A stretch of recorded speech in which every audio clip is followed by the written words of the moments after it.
طه ما أنزلنا عليك القرآن لتشقى إلا تذكرة لمن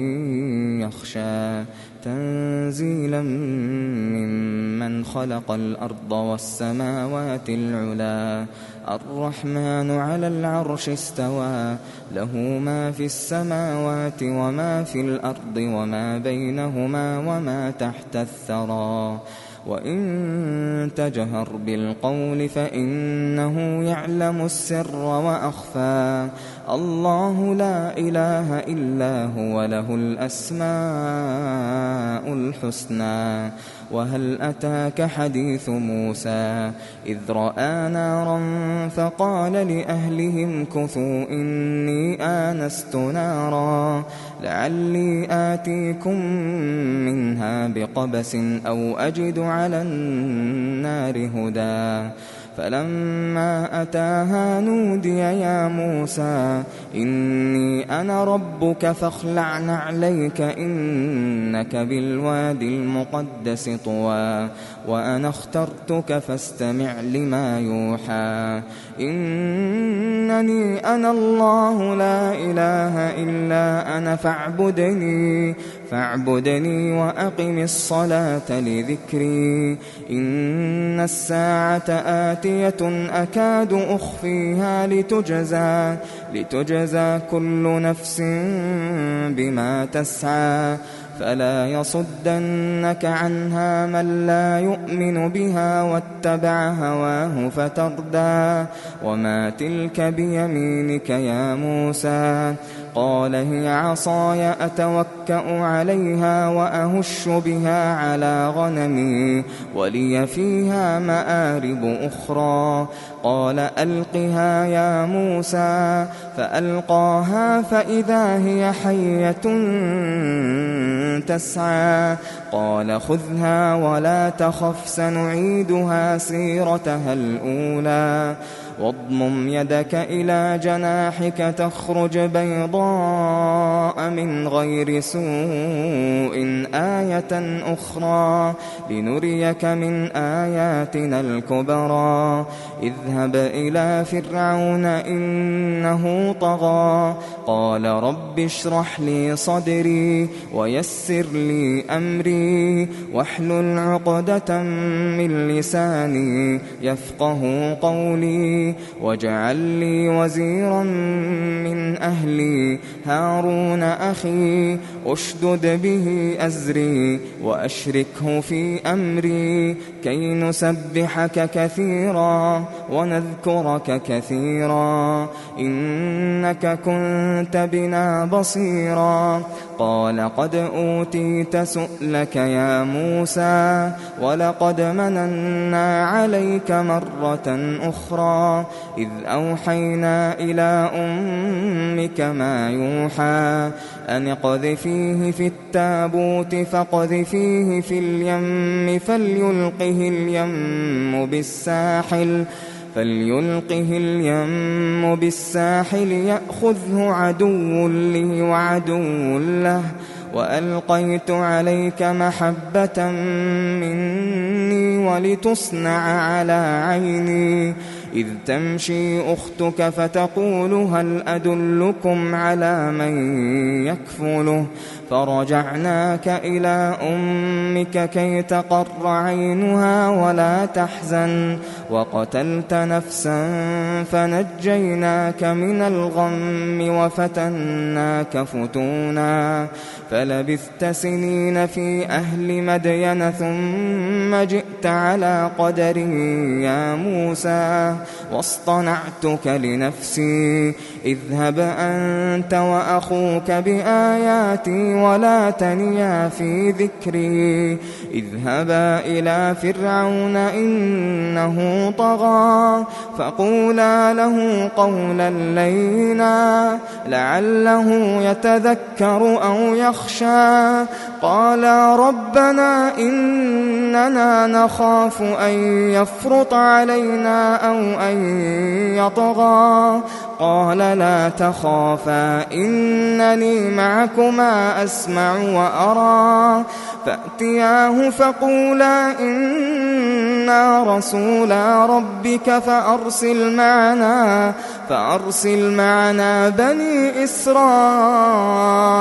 ولا تعذبهم قد جئناك بآية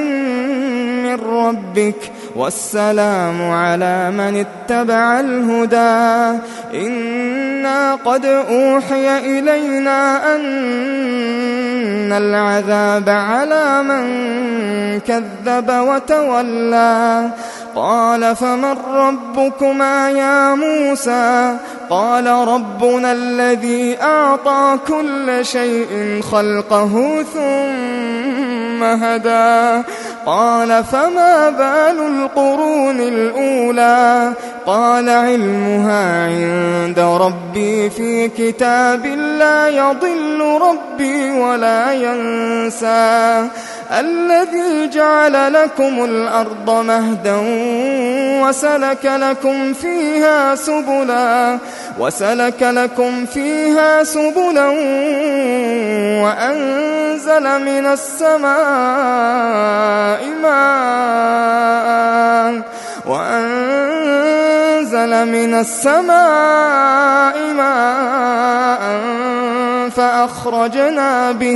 فأخرجنا به أزواجا من نبات شتى كلوا وارعوا أنعامكم إن في ذلك لآيات لأولي النهى منها خلقناكم وفيها نعيدكم ومنها نخرجكم تارة أخرى ولقد أريناه آياتنا كلها فكذب وأبى قال أجئتنا لتخرجنا من أرضنا بسحرك يا موسى فلنأتينك بسحر مثله فاجعل بيننا وبينك موعدا لا نخلفه نحن ولا أنت مكانا سوى قال موعدكم يوم الزينة وأن يحشر الناس ضحى فتولى فرعون فجمع كيده ثم أتى قال لهم موسى ويلكم لا تفتروا على الله كذبا فيسحتكم بعذاب وقد خاب من افترى فتنازعوا أمرهم بينهم وأسروا النجوى قالوا إن هذان لساحران يريدان أن يخرجاكم من أرضكم بسحرهما ويذهبا بطريقتكم المثلى فأجمعوا كيدكم ثم أتوا صفا وقد أفلح اليوم من استعلى قالوا يا موسى إما أن تلقي وإما أن نكون أول من ألقى قال بل ألقوا فإذا حبالهم وعصيهم يخيل إليه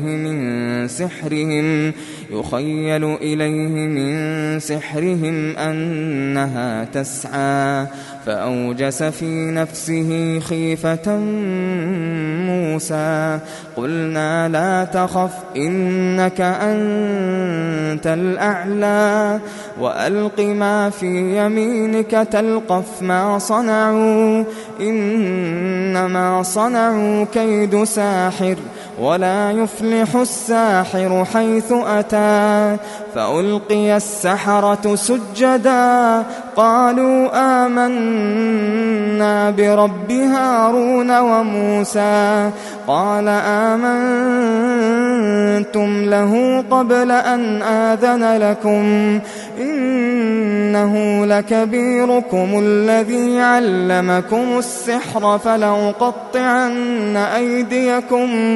فلأقطعن أيديكم وأرجلكم من خلاف ولأصلبنكم في جذوع النخل ولتعلمن أينا أشد عذابا وأبقى. قالوا لن نؤثرك على ما جاءنا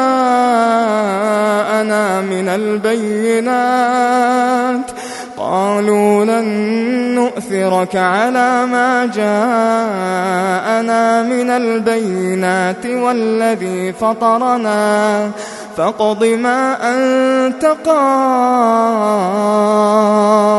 إنما تقضي هذه الحياة الدنيا إنا آمنا بربنا ليغفر لنا خطايانا وما أكرهتنا عليه من السحر والله خير وأبقى. إنه من يأت ربه مجرما فإن له جهنم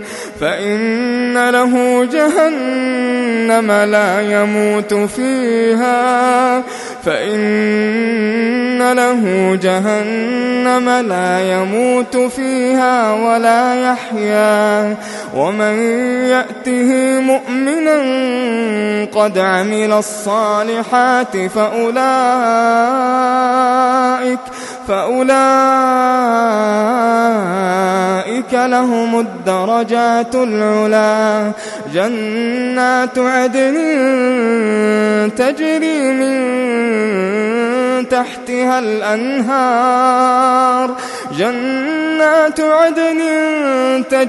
من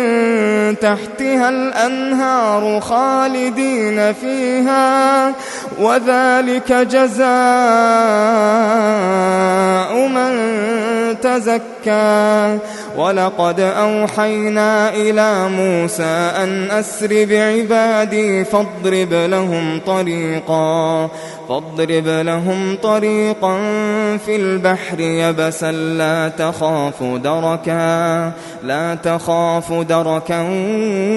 ولا تخشى. فأتبعهم فرعون بجنوده فغشيهم من اليم ما غشيهم وأضل فرعون قومه وما هدى. يا بني إسرائيل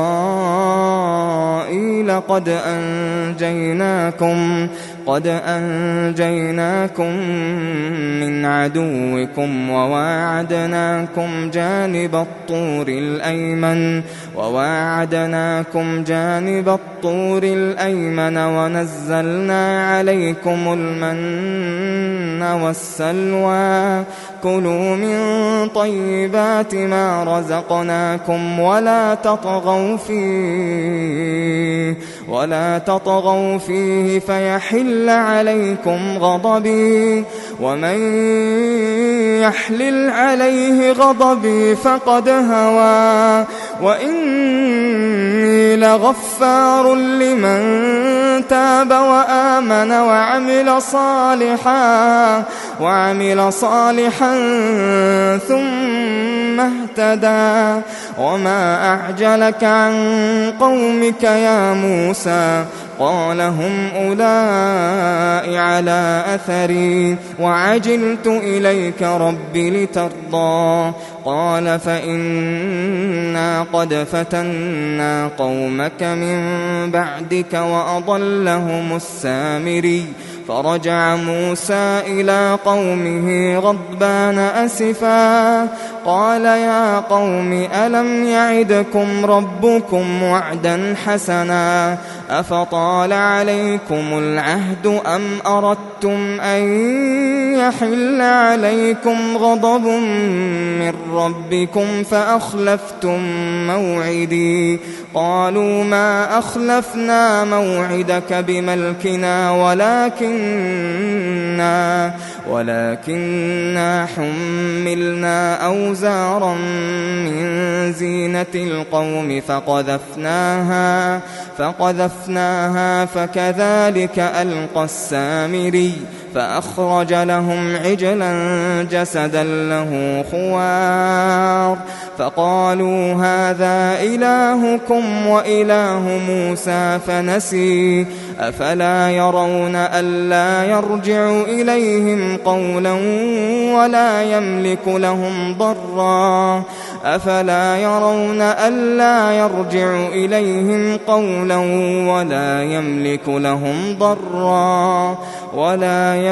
لهم ضرا ولا نفعا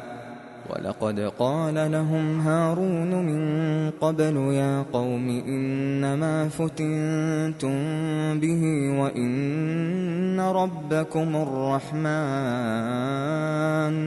وإن ربكم الرحمن فاتبعوني وأطيعوا أمري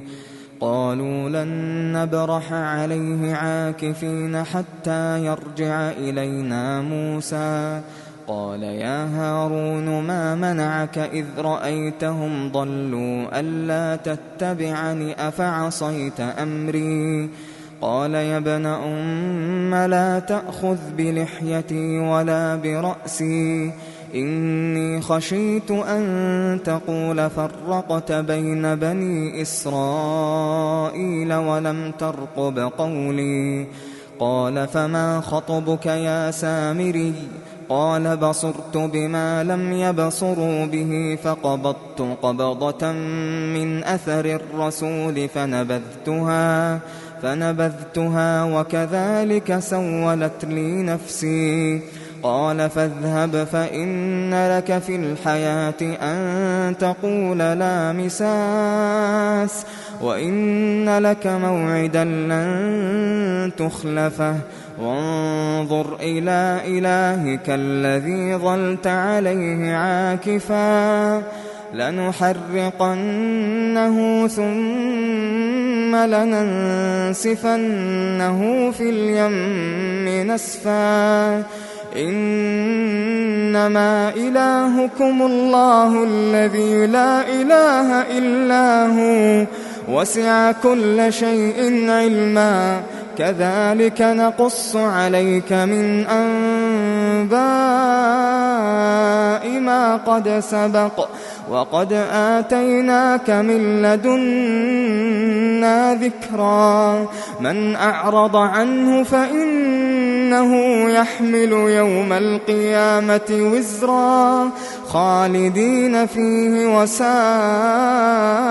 لهم يوم القيامة حملا يوم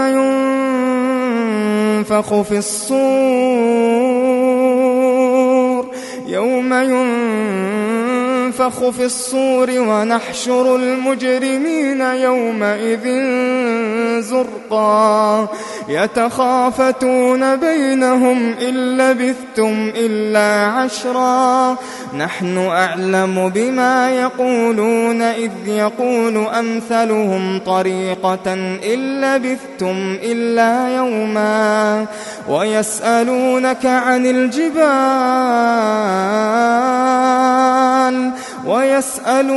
عن الجبال فقل ينسفها ربي نسفا فيذرها قاعا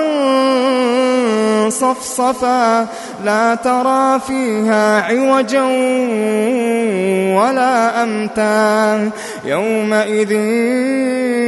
يتبعون الداعي لا عوج له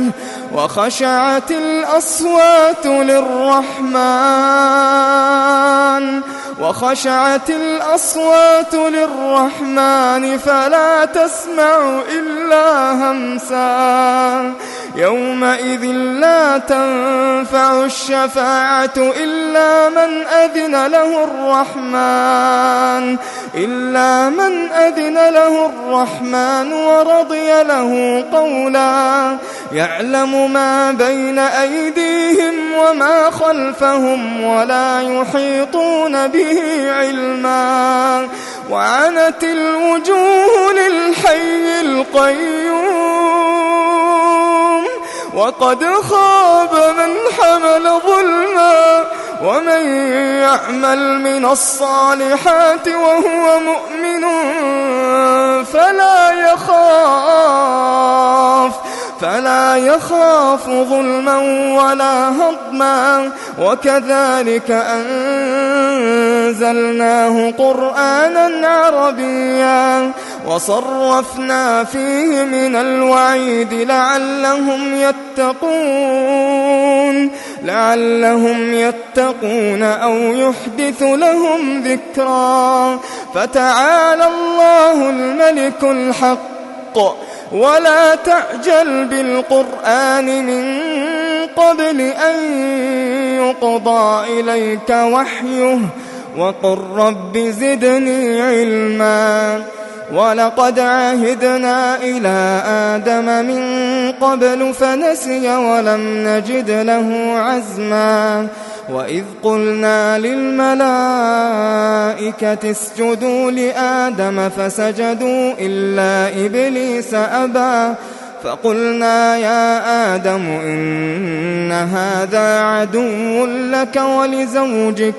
إن هذا عدو لك ولزوجك فلا يخرجنكما من الجنة فتشقى إن لك ألا تجوع فيها ولا تعرى وأنك لا تظمأ فيها ولا تضحى فوسوس إليه الشيطان قال يا آدم هل أدلك على شجرة الخلد وملك لا يبلى فأكلا منها فبدت لهما سوآتهما وطفقا يخصفان عليهما من ورق الجنة وعصى آدم ربه فغوى ثم اجتباه ربه فتاب عليه وهدى قال اهبطا منها جميعا بعضكم لبعض عدو فإما يأتينكم مني هدى فمن اتبع هداي فلا يضل ولا يشقى ومن أعرض عن ذكري فإن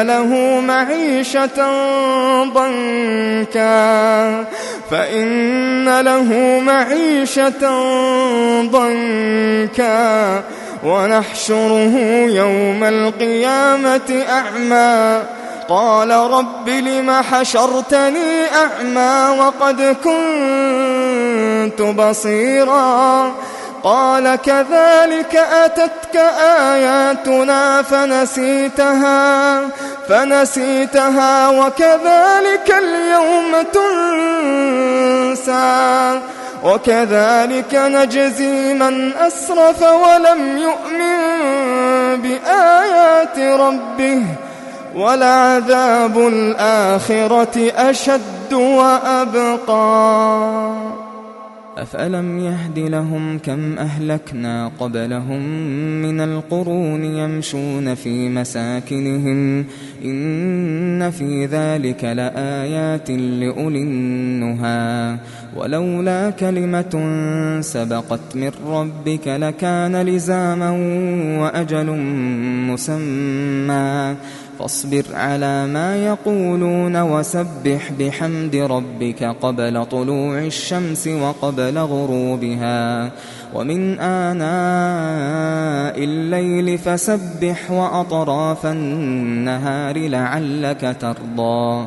ولا تمدن عينيك إلى ما متعنا به أزواجا منهم زهرة الحياة الدنيا لنفتنهم فيه ورزق ربك خير وأبقى وأمر أهلك بالصلاة واصطبر عليها لا نسألك رزقا نحن نرزقك والعاقبة للتقوى وقالوا لولا يأتينا بآية من ربه أولم تأتهم